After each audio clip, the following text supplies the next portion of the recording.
Okay, so welcome everybody to another episode of Watch and Listen. This is going to be an interesting one. We're all in quarantine and we're all in different areas, but we're going to make this work. Why? Well, because you need quality watch content. So we're going to do this for you. We're doing this for you. So first and foremost, Cameron, there you are in the shot. Welcome back to the show. How are you? I'm doing all right. All right. I see that you're quarantined in the together. office. Yeah, looks like it. Yeah. Okay. And, well, obviously, without further ado, we'd like to welcome our guest to the show, Mr. Steve Hallock. Steven, thanks for joining us. Hey, thanks for having me. All right, great. Well, thank you for coming on. Looks like you have, it looks like a Viennese halter, a picture of a Viennese halter in the background. Is that right? I do. I've got like a few years ago for Christmas, my wife took a couple of my cool watch shots and framed them for me, and they were up in my old office. So I've still got them kind of stashed around here. That's an Antigua over there. And what else? We got a couple others. Maybe they're a little bit out of frame, but some of the pictures that I liked the most, I think it was 2017 or something from back then are here. All right. Excellent. All right. So I guess what we'll do is we'll start with just kind of giving you an opportunity to introduce yourself. This is going to be about independent watches. We did part one. Actually, I was the guest on the show when Matt Farah and Cameron were still doing the show, and I came on as the independent loving guy. Now, you are the independent guy, in my opinion, because you seem to not only know them, you understand them, and then also you're a retailer of them. Well, not a retailer, a reseller, right? Is that right?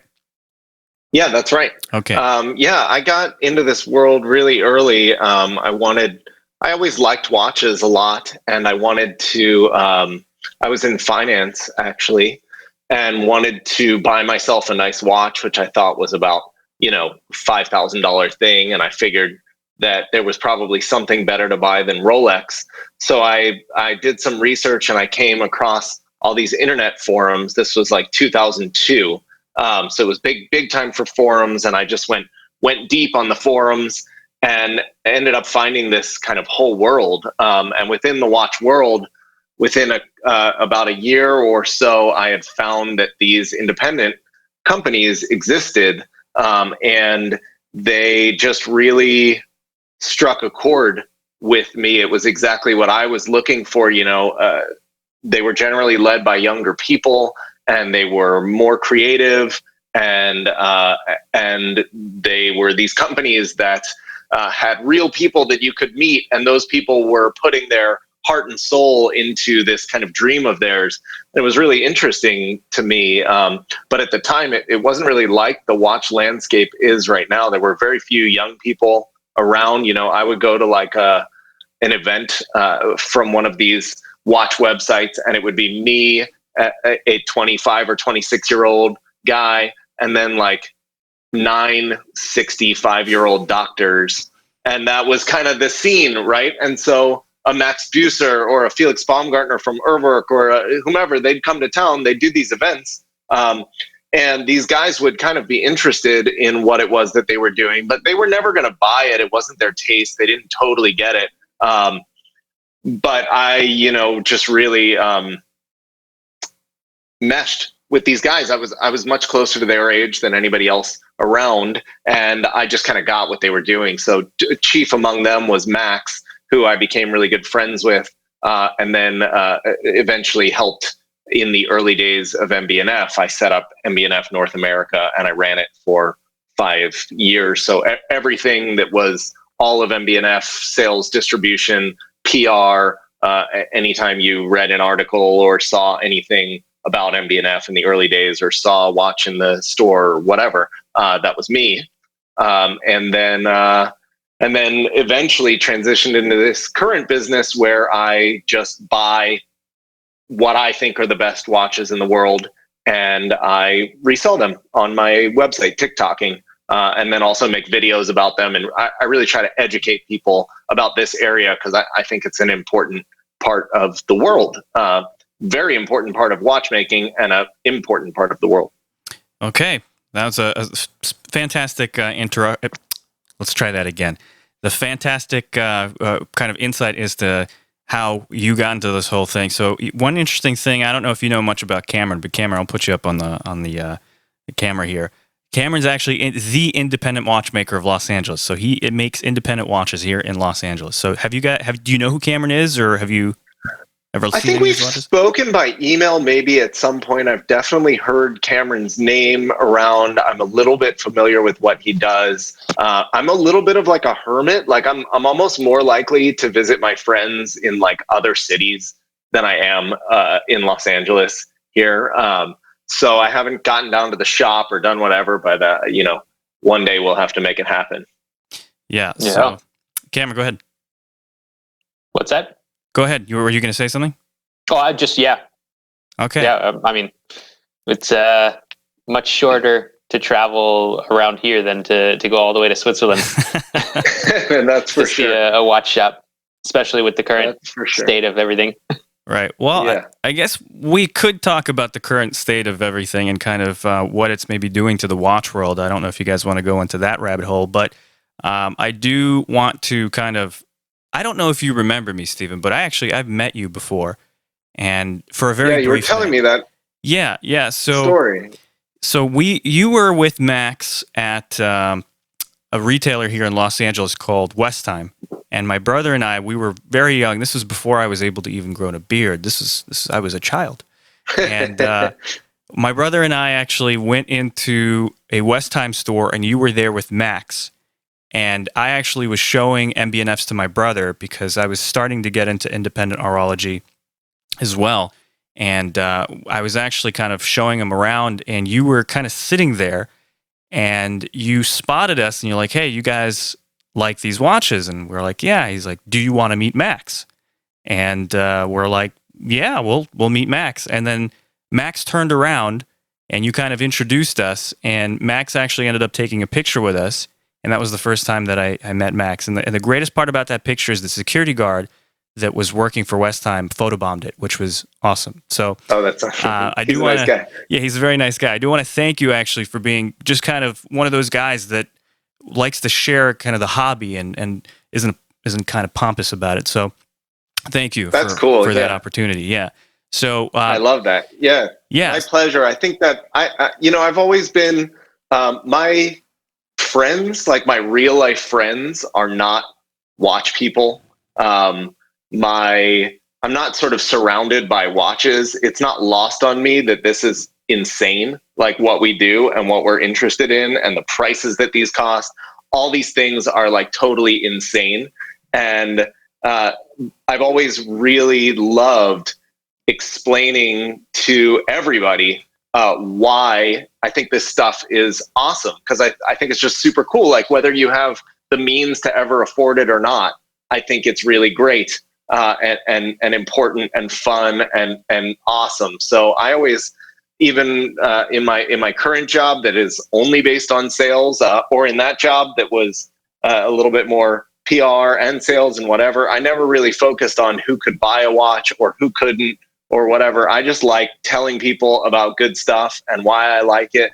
And it's actually really interesting to see that most people, I mean, obviously you were a watch head at the time anyway, but most people, even if they have no interest, they have some sort of like natural connection to mechanical watches. Almost everybody gets very interested very quickly if you can explain the passion behind it correctly. And that's always been important for me to do. So that was the big drive with my YouTube channel, actually, before I even was selling watches. That was just like, I have all these cool watches in my hand, and I just want to share them with all these people because I know that most people will never get a chance to see them. And so I just started like flipping my cell phone camera on and talking about them for 10 minutes.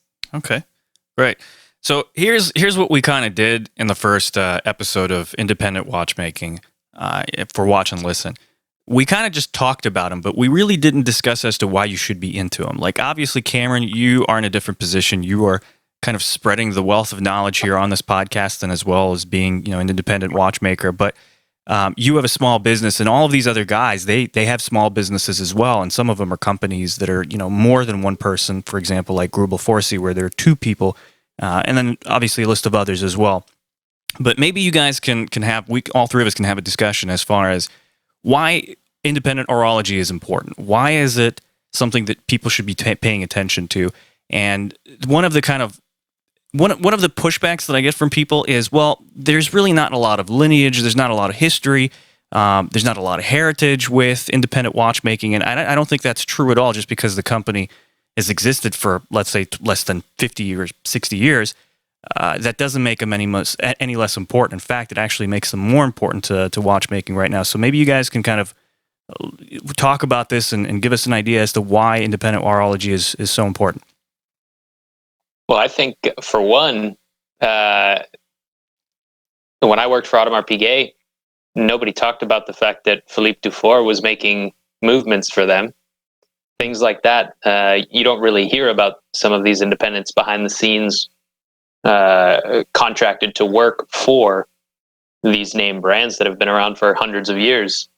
So the fact that they don't even have the knowledge and manpower to make some of these really the most complex or most decorated watches in the world, it's interesting to see these firms hire these small workshops or even one-man workshops to complete these projects. Okay, so what kind of projects are we looking at here? Like, give us an example as to what Philippe Dufour would be doing for Audemars Piguet. I mean, it could be anything depending on what they're working on. Things like minute repeaters.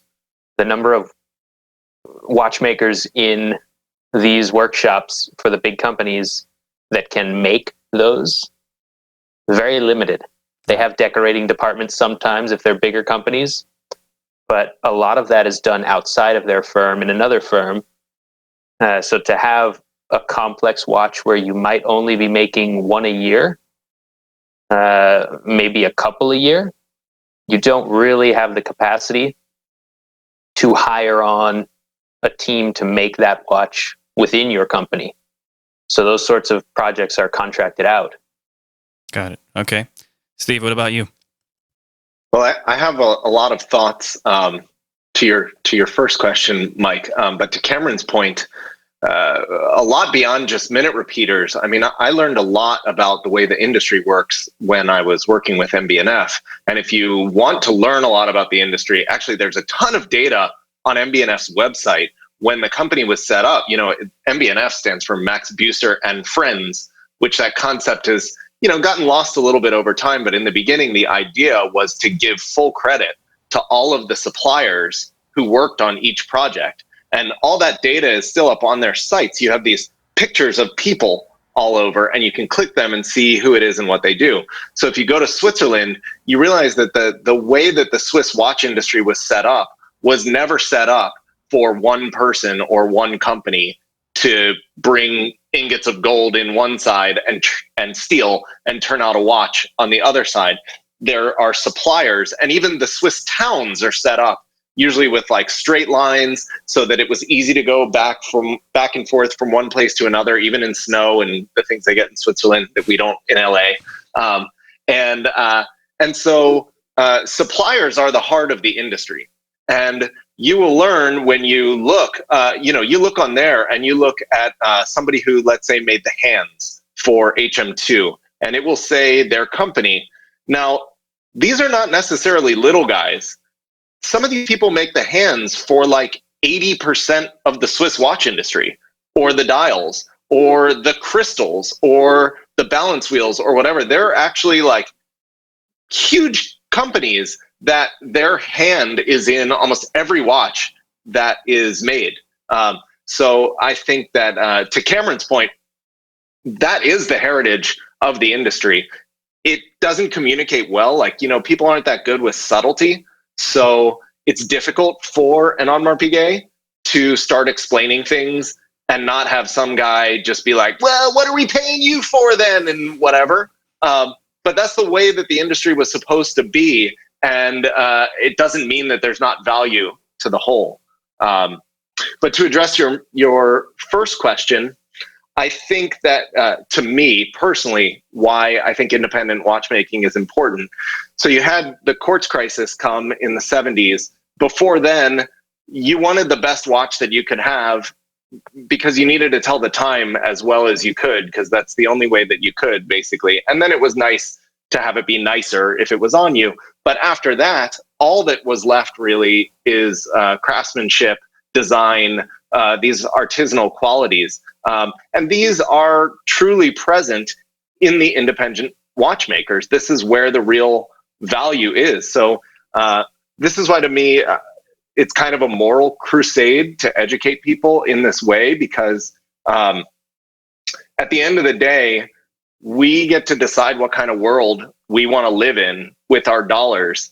And I want to live in a world where a guy who has trained for his life and is incredibly skilled and has brilliant ideas and whatever can make a product that he super believes in and sell it and have it be something awesome in the world, rather than these sort of big global corporate entities, which I have nothing against that, capitalism, whatever. But their decisions, their design decisions, their whatever, they're made out of marketing boardrooms and from their board of directors. What will sell more? What can they produce more? What can they, whatever. And then they try to pawn them off as these kind of artistic pieces or whatever. But the real stuff lies in the independents. These are the guys that have a very clear picture of what it is that they want to make, and then they make it the best that they can.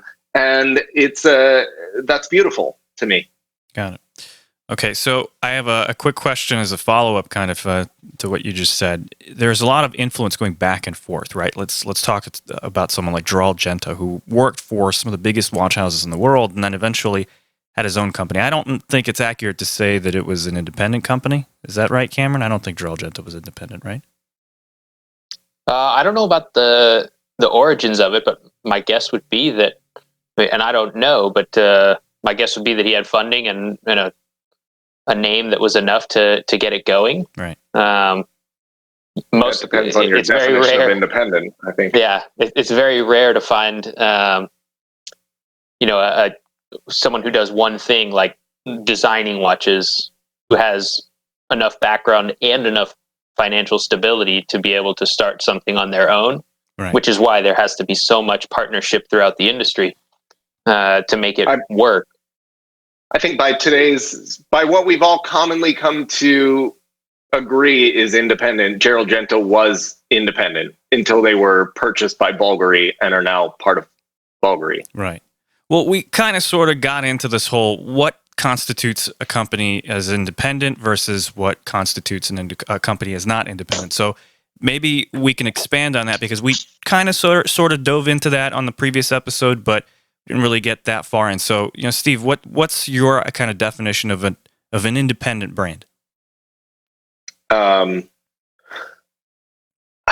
guess I've never really thought about it. It strikes me as maybe a pedantic direction to go into. I don't really care if there were some sort of structure that could allow for Swatch Group to own a company, and yet that company were fully under the control of some sort of like visionary that I cared about.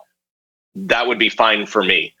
So I'm more interested in sort of the ethos behind the company, how decisions get made, and why it is that they exist. That I guess is when I think of the paradigm of independence, which may or may not have to do with who is paying their payroll.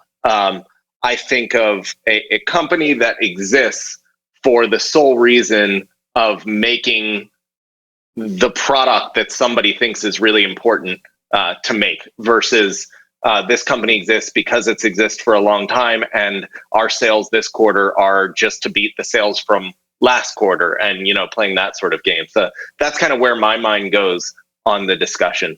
Right. But I haven't totally thought about it. Maybe I'd have a different answer. Sure. That's fine. I think that a lot of people have a problem with the corporate structure and the financial structure when it comes to independence versus non-independence. I don't see a problem with funding or with support, or whichever way you want to look at it, to kind of either make it or break it for just the term of independent.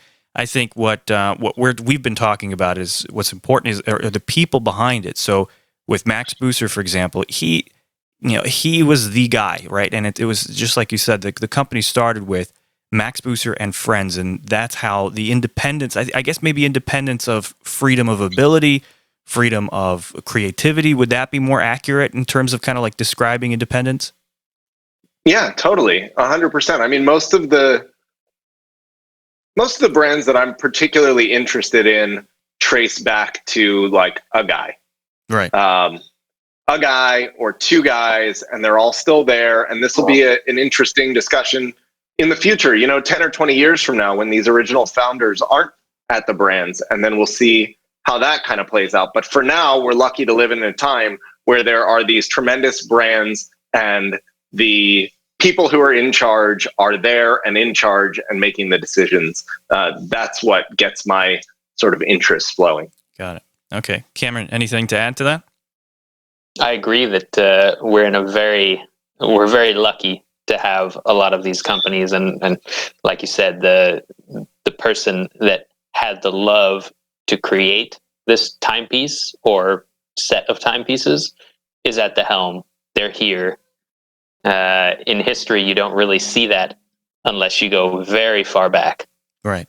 Yeah, we're in a special time. I mean, this is a period, and it's happening. We're in it. It started maybe in the late 90s, and the internet allowed it to happen, and we're right in the middle of it, where we have people like Cameron who can make a watch, and he doesn't need the reach that a global brand would have to be able to communicate that he's made that watch and find buyers, and ultimately the buyers of his watches are feeding his family and allowing him to live a life and make products that are really important to him. I'm sure that he could make more money working for, Rolex or Audemars Piguet, or he could live in all sorts of different ways, but he's a guy who has a vision for how he wants things to be. And I like the fact that we can then support that with our dollars if we choose to. Right. Well, I think it's important not to forget that most of the brands, these heritage brands, I'm basing this off of a comment that was on one of the YouTube videos. The gentleman said that, I don't really want to hear about these non-heritage brands, but a lot of brands became heritage brands after a certain period of time. They were non-heritage brands to begin with. You don't just get the title of a heritage brand when you just start out. For example, like Louis Breguet was a watchmaker and started a company, and now the company is Breguet. So can you guys kind of talk a little bit more about like some of the, I don't know, maybe if there isn't any negative kind of associations with independent, but maybe if you guys have heard like kind of, I don't really want to get into independent watchmaking because of this reason. I would say based on expense. For me, independent is a lot more about the art that goes into it, the art and craftsmanship.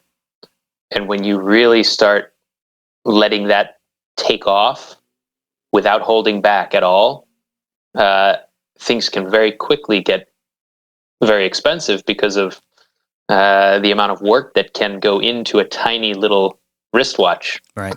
So I think for a lot of people, they don't see that value immediately, and they just steer clear of it completely. But to me, they're like the original artworks, and a lot of other things are just the prints that are copying the originals. Right. Okay. Anything to add to that, Steve? I usually get maybe three main things, a couple of which I think are totally wrong, and one is maybe sort of valid. I get people that are scared of service costs with independence, which I found to be totally not the case. In my experience, service is way easier, way more reasonable with independence than it is with the bigger brands. Usually these little guys take care of their customers very well. The number two I have is retaining value or losing value, or I don't know the best way to put it, but people think that independents don't hold their value as well as bigger brands. And I think that if you look at the right kind of time horizon, and you pick the right, you look at the actual good stuff, you can see that that's totally not true.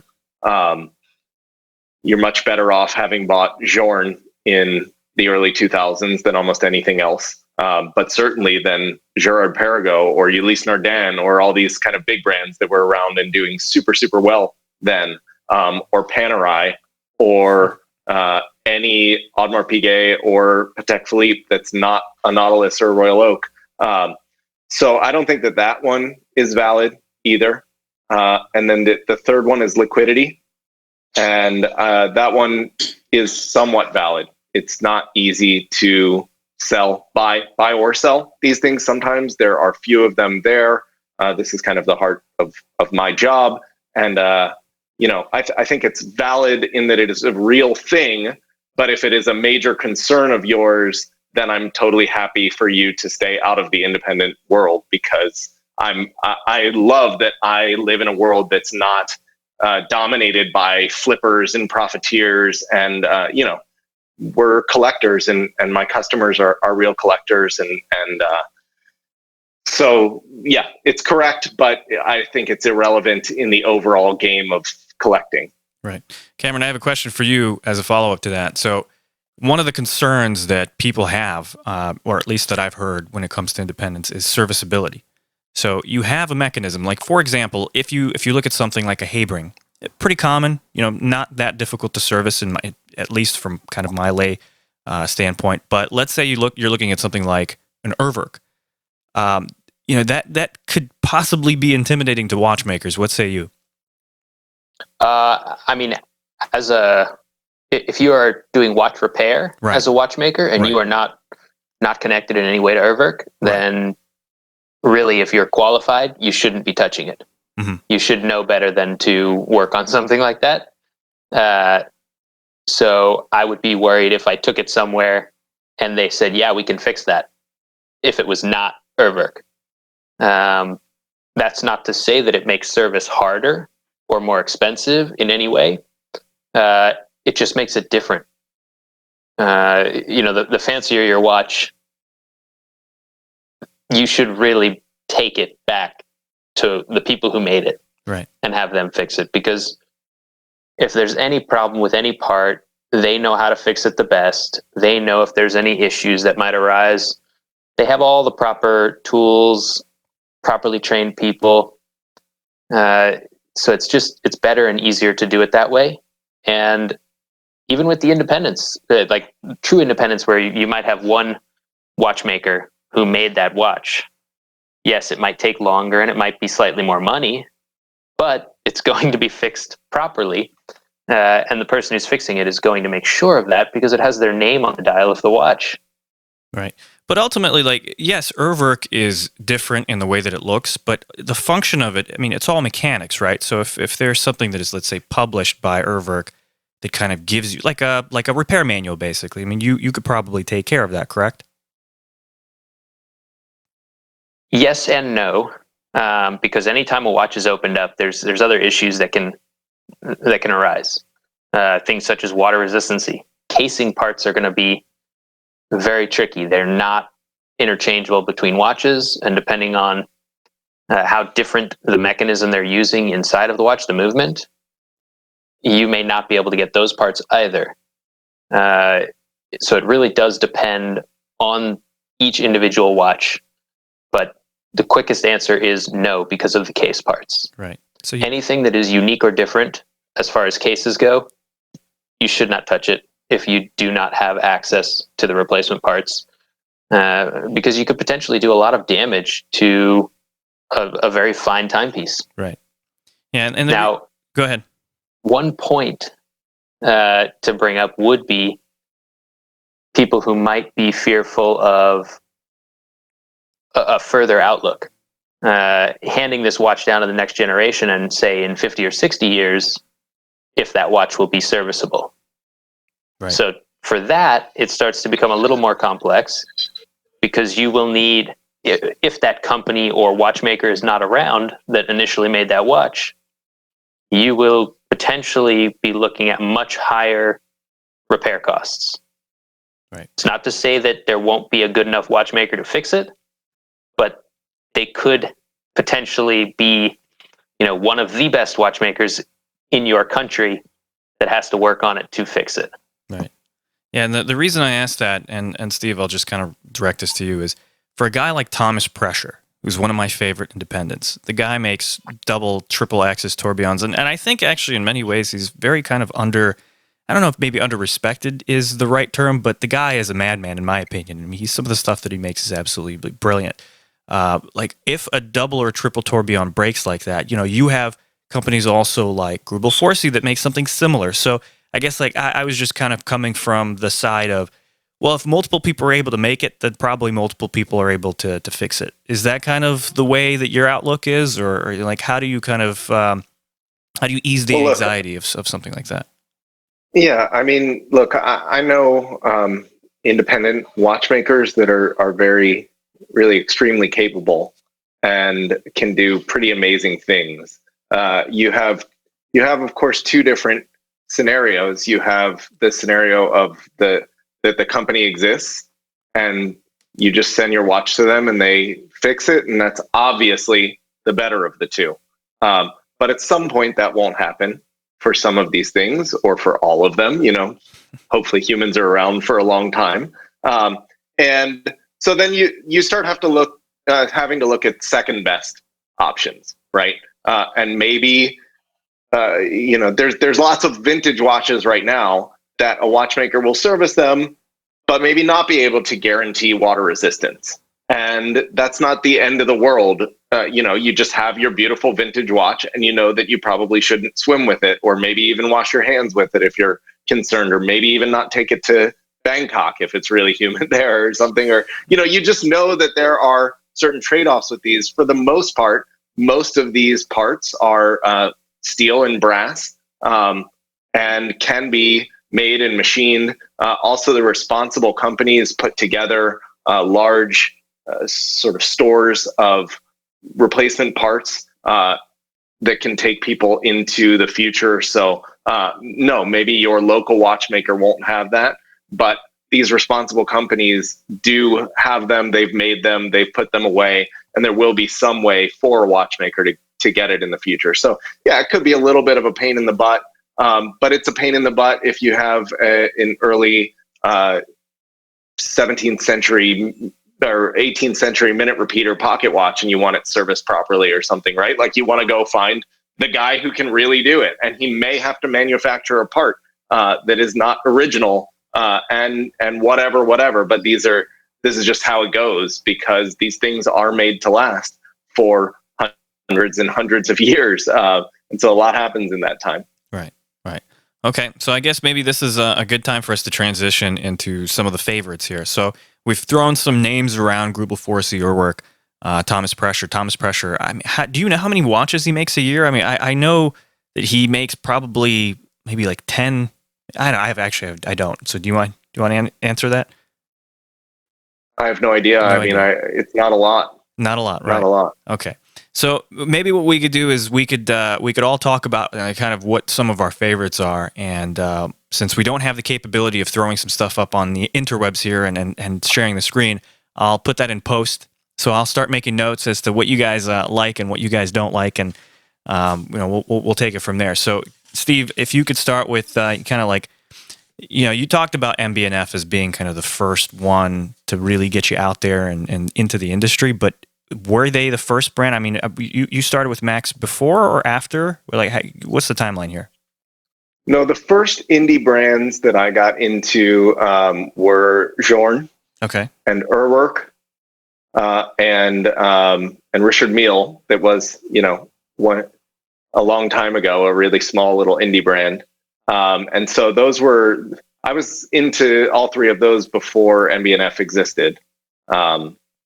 So they're still some of my favorites, especially the early pieces.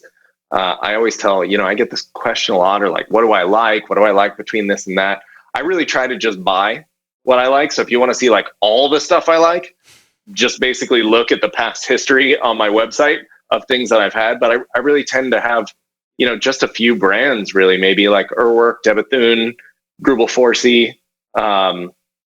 I love Kari Voutilainen. To me is probably the best maybe living and working watchmaker, and I think somehow underrated now. there's a lot of little guys like that. Well, maybe not a lot, but there are several that I'll forget if I list for too long. So those are just some. Got it. Okay, so my idea of the best watchmaker living right now is Roger Smith. So can you explain to me why you think Kari is a better watchmaker than Roger Smith? Well, maybe not better, but like why you like Kari Voutilainen more. Well, I don't want to put Roger down in my answer. No, it's not a matter of putting him down. So like obviously it has a lot of this has to do with the look, right? Roger has a specific look. I mean, he's got the Daniels look. So and Kari has a lot of very classical looking watches, but he tends to go off into, we'll say, left field a little bit and get a little bit more creative. We're not talking about like, sure. Let's not talk about the actual capacity of mechanics, and let's not talk about the actual capacity of talent. Like, just maybe keep it to like favoritism. Why is Kari your favorite over Roger? Well, Roger is also a brilliant watchmaker and makes things in a way that really nobody in the world is making them, or very few people, which is fantastic. And I love the way he's able to keep a lot of these crafts alive. His particular aesthetic doesn't hit me in quite the same way. And also he, in many ways is following the path of George Daniels, which is great. It's a great path, but within that path, he's a little bit more constrained as to his own creativity, or things that I like to see personally from an independent watchmaker. Whereas Kari, I think, has made so on my wrist is a watch that I don't show very often because it's not for sale. And but some people have seen some photos, and it's one of the first watches Kari made from scratch. It's a decimal repeater that he made with a early 19th century minute repeater movement. He turned it into, instead of a minute repeater, which repeats hours, quarters, and minutes, this repeats hours, tens, and single minutes, which it was the first time it was ever done. It's actually like a super kind of revolutionary take on it, at the same time using one of the best movements ever made, finished to the nines, in a beautiful case. He kind of has it all to me, and he's the real deal. So I guess I like his mix of top-notch craft, design, and innovation. Those three things come together the best for me, and he's a super nice guy on top of it. Got it. Okay, Cameron, I don't think we've ever asked you this question, but why don't you throw some stuff into the mix here? What are your favorite independent watchmakers? I think Kari is definitely up there on my list, and not just for what he does for his own brand, but he's making a lot of parts and doing a lot of engineering and a lot of watchmaking for other people who don't necessarily have the ability to make these parts or engineer these parts. And he has that ability to help those people who could draw it or come up with the vision of what they want.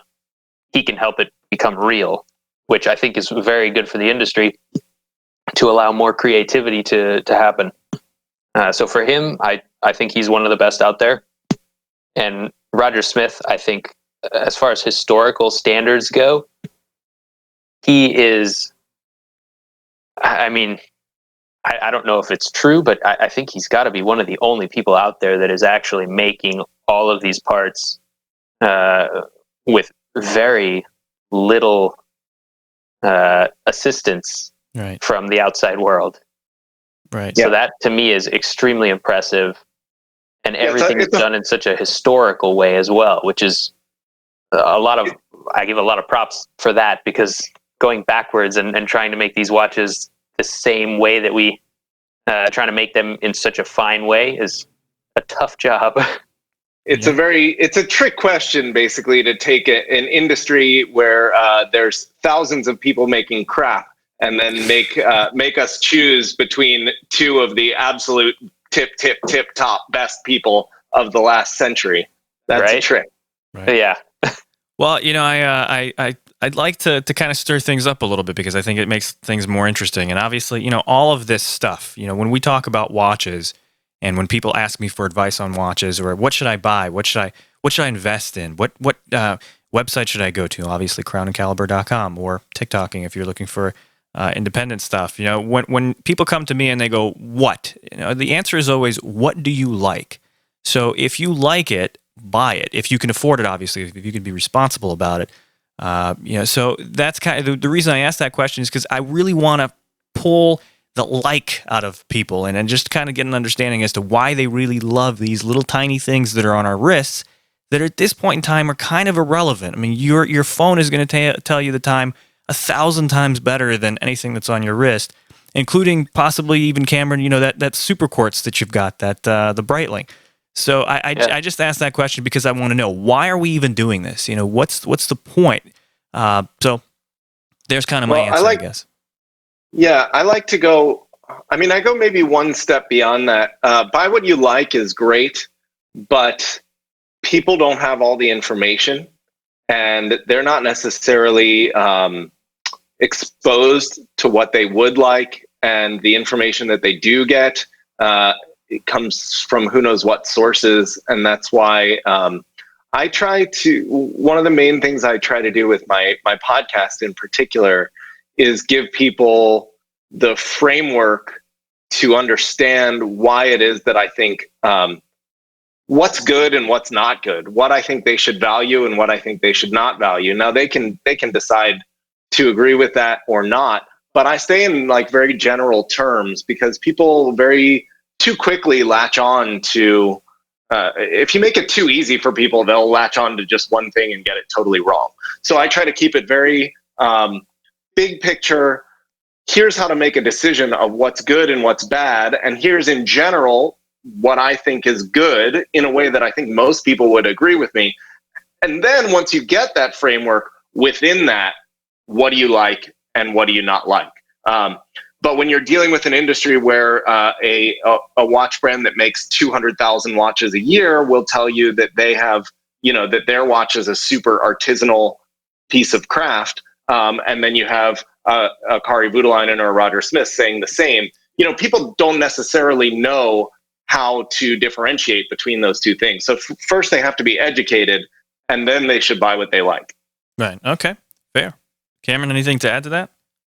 Yeah, I mean that's completely true. If you walk over to another company that is making 100,000 watches a year, they don't necessarily have 25,000 Roger Smiths sitting at a workbench working.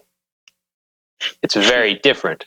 The type of craft that goes into each component at a workshop like that is completely different. Right. A lot of the tools don't even look the same. The workbenches don't look the same. It's totally different, and it's hard to understand that until you see it for yourself.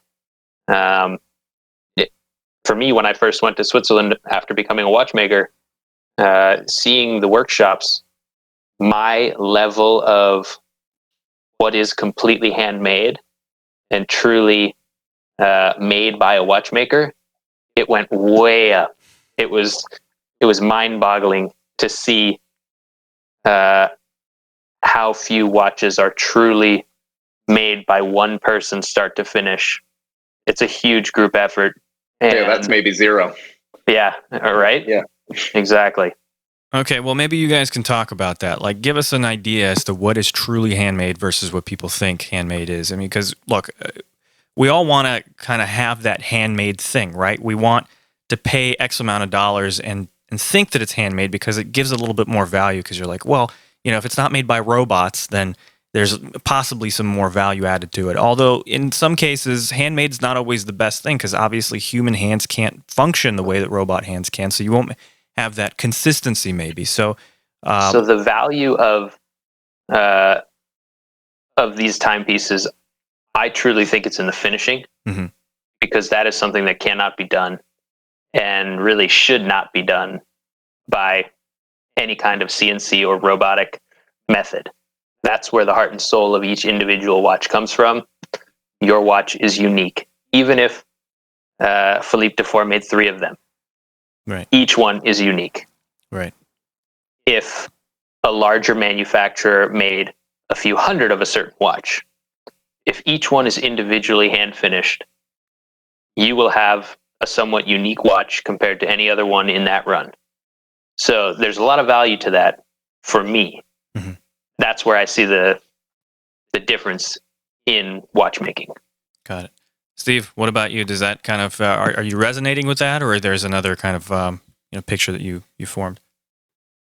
I mean, I'm sure that's true and totally valid. I stay so I keep myself so insulated, I think, from like the rest of the industry that I try not to even think about these sorts of questions. Like, I think the areas that I focus on, it's so incredibly clear to me what the value is and where the value is, and that they're very valuable. I mean, if you handed the Kari that's on my wrist to any person, I mean, they may not guess exactly how many zeros are in the price tag, but they will know that it's an incredibly special object. And so I spend my whole life basically in that area where I don't necessarily have to think of such things, because it can get very murky and gray quickly. I mean, okay, handmade, but what about a drill? Okay, good. Now a drill is fine if it's a mechanical drill, but what if it's a power drill? Okay, good. Well, what about a lathe? And then, okay, fine. What about okay, now we're at a CNC machine. Now people think that a CNC machine is just like, you put an ingot of whatever in there and you turn the button on and a case comes out. But that's also its own incredibly skilled job to figure out and do. And so there are, I don't think that it's reasonable to minimize the amount of craft and human interaction and value and all of these things there are in a modern produced product, right? We're in a modern world. Nobody's expecting anybody to go to their like candlelit studio and operate a foot lathe and come out with a watch. Although that's what people did, right? And you can still buy pocket watches that were made without electricity and they work fine and they're cheap, which is insane. But I don't like to go down that rabbit hole, right? I'd rather just stay with like these guys over this side that we all know there's such a preponderance of evidence that they're doing things the right way that we don't even have to get into like, well, how many CNC machines do you own versus are you using these lathes that you got from some 1930s workshop? And I don't know. That's how I usually think of it personally. Got it. Okay. Cameron, anything else to add to that before we go on to a different topic? No, I think that's a wise way to look at it, because it can really mess with your head if you start thinking about all those little details. Sure. I mean, ultimately, we just want to know what's good, right? So we don't have to look at it too hard. Let's figure out the criteria for figuring out what's good, and we've already gone over a lot of them. And then once you know what's good, you can just stick to that. You don't have to pick apart exactly why and this and that and who's doing this and who's doing that and what's what. Good is good. There's some medium stuff which is justifiable in some sorts of ways, and there's some not so good. And I'm happy with a little bit broader markers in there, because it really gets pretty dicey when you start trying to pick out very individual qualities. Got it. Okay. So let's go on to another topic before we get too far into that rabbit hole. One of my favorite things about independents is just how crazy they are in terms of design and what they're able to do, and kind of in their own kooky little ways. I've heard that quite a few of these watchmakers are interesting, we'll put it that way, and quirky. One of the coolest things about independence is what they can do. All of that freedom that they're like. Obviously, you have the Antiqua, a picture of the Antiqua there in the background. That is a crazy watch. I mean, it is insane. It looks like something that was hit with a bunch of just like, I mean, it looks alien. So what reminds me of Alice in Wonderland every time I see it. Exactly. I love his creativity. Right. Is just amazing. Okay, so totally. Let's narrow it down then. Let's do that. Let's narrow it down to creativity. So you guys, let's throw some examples out there. Well, okay, I'll start. I think that I did a video recently on the prototype Urwerk 103, which to me is maybe the most important modern independent watch, and kind of went over a little bit of a timeline. But you have pieces like this Antigua. It was very early. It's like we're all young guys, so to some extent, to really understand the Beatles, you have to think of what was this in 1960. And similar to some of these watches, you have to start thinking this in 1999 was total insanity, right? And so you had that, and then you had Urwerk come out with the 103, which I think is maybe the most iconic kind of crazy watch. But then you really get into Max, and Max to me with MB&F is he's the guy who's gone the furthest with this, and I think the reason for that is that it's incredibly hard. It's a very, very, very difficult thing, not to make a crazy watch, but to be able to run a business over a length of time that is consistently making new crazy watches. And I think that's a thing that people very much don't appreciate about MB&F and about Max. And he's able to do it because he is a complete workaholic, perfectionist, and also incredibly smart and talented as a CEO. And so that's what makes these independent companies sometimes are hard, because you want somebody who is a lot of things, sometimes wears a lot of hats, maybe a watchmaker or maybe not, but also a marketer, a creative person in whatever way, and a CEO, and somebody who's able to manage and run people. And it's very difficult to get all of those in one. But if you look at MB&F, HM1's crazy, HM2, HM3, HM4, completely bananas, insane. HM6 and 9 are 4, 6, and 9 are really the craziest if you want to put up pictures of that. But just remember, with each of these, there's a totally new caliber going into almost all of these watches as well, which to do year after year is like, it's unheard of, and it's totally insane. And it necessitates running a company so kind of close to the limit at all times that it's a really impressive high wire act. But we've been able to see incredible stuff from it. So to me, that's totally, MB&F takes the cake in that realm, just by being able to do it consistently over a period of time. Got it. Okay. Cameron, what about you? I agree with that about MB&F. Seems to be a lot of agreeing in this episode.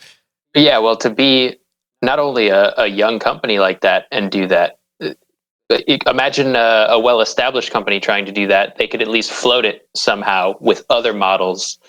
But to have all just one after the next, your artistic expression out there.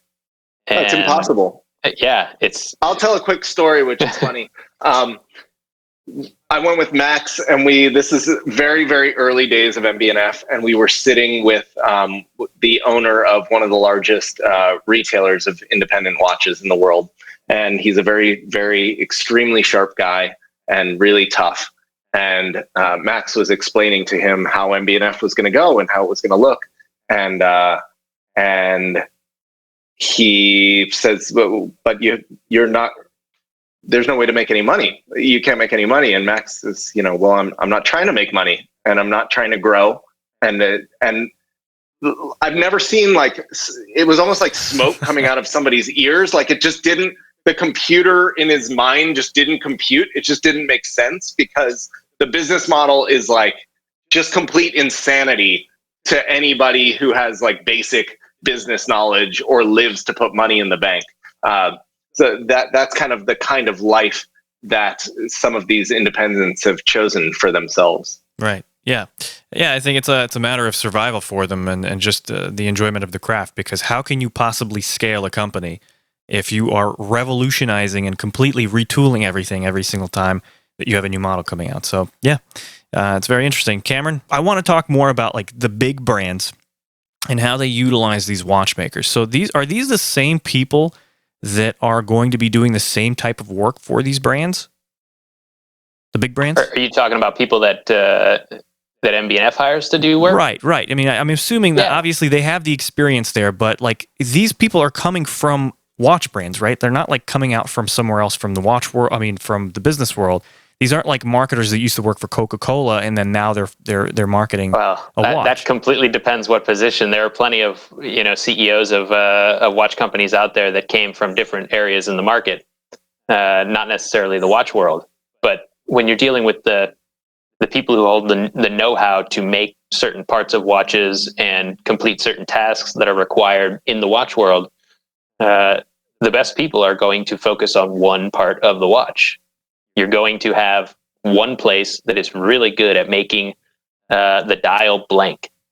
You're going to have another place that might just be one or two guys in a workshop, and they're really good at making the indices that are applied to that dial blank.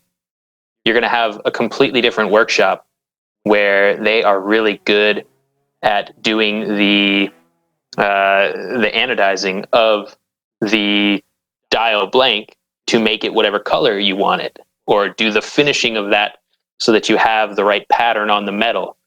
There's a lot of people that go into making a really fine watch. A lot of different businesses, a lot of different workshops and specialties. And all of that rarely is translated to the end company, the brand that is actually put on the dial and sells the watch. They can't show all of that usually. It's too much information. Got it. Okay. All right. Well, gentlemen, we're coming up on 57 minutes of independent watchmaking discussion. So do we want to tie up any loose ends? Do we have anything else that we want to talk about? Steve, anything else you want to add? No. I mean, we could talk forever, or we could end it here, or we could have ended it 20 minutes ago, I'm sure. So it just depends. We can always come back for a part 2. I don't know if you want to talk about what's going on in the world at all. I could definitely not. Or I could a little bit, or whatever. I'll leave that up to you. But in terms of watches, I think we've done a good job. Sure. Yeah, well, I think it's pretty apparent that we're not in the studio right now. Cameron is. That's actually where we record, right there. So, yeah, thanks to, I guess, coronavirus, it's saved me about, I don't know, an hour and 4 minutes of travel to record this episode. So I guess I'm thankful for that. I mean, obviously, I'm not thankful for an outbreak, but hopefully everybody recovers very quickly, and the economy. You got to take your wins in this thing where you can get them. If you saved an hour of traffic, good for you. Yeah. Thank God for the internet, and thank you guys for taking the time out. And hopefully you guys out there on YouTube land and everywhere else the podcast is published are going to enjoy this one. So yeah, we do this for you. We are hoping to educate you, as Steven says, and provide you the entertainment that you guys need right now in a time like this. This is very valuable watch entertainment. So let's do this. Steve, go ahead and plug where people can find you, your podcast, and anything else you want to plug. Sure. So I'm at Steve Hallock on Instagram. I've got Tick-Tocking.com is where you can find all my watches, both the for sale and the sold. And then my YouTube reviews are youtube.com/Tick-Tocking, where I do a podcast as well, which on those ones I upload both on the video, because some people like to look at my receding hairline, and I also put the audio up so you can find it in your podcast app. But basically, Instagram at Steve Hallock, website Tick-Tocking.com, YouTube or podcast is just Tick-Tocking. Check them out. Got it. Okay. And Cameron, your turn. Yeah, I mean, I highly recommend that people watch those videos because these are watches that you cannot find in stores. A lot of them you will not see ever. They're so rare. Very few were ever made, and to be able to see them on video is probably the closest most people will ever get to those timepieces and the craftsmen that make them. But also, you could check me out on Instagram, Weiss Watch Company, and if you want to see my personal Instagram, I've got some watchmaking stuff up there. Cameron M. Weiss on Instagram. It's a good follow. I can attest to that. Thanks everyone for tuning in. Make sure to subscribe. Make sure to go to crownandcaliber.com to check out some previously enjoyed watches. Thanks to everyone that's been involved in making the show happen. and also the Crown and Caliber people for giving us the freedom and kind of the flexibility to pull this off remotely as well. So thanks, guys. Stay safe out there.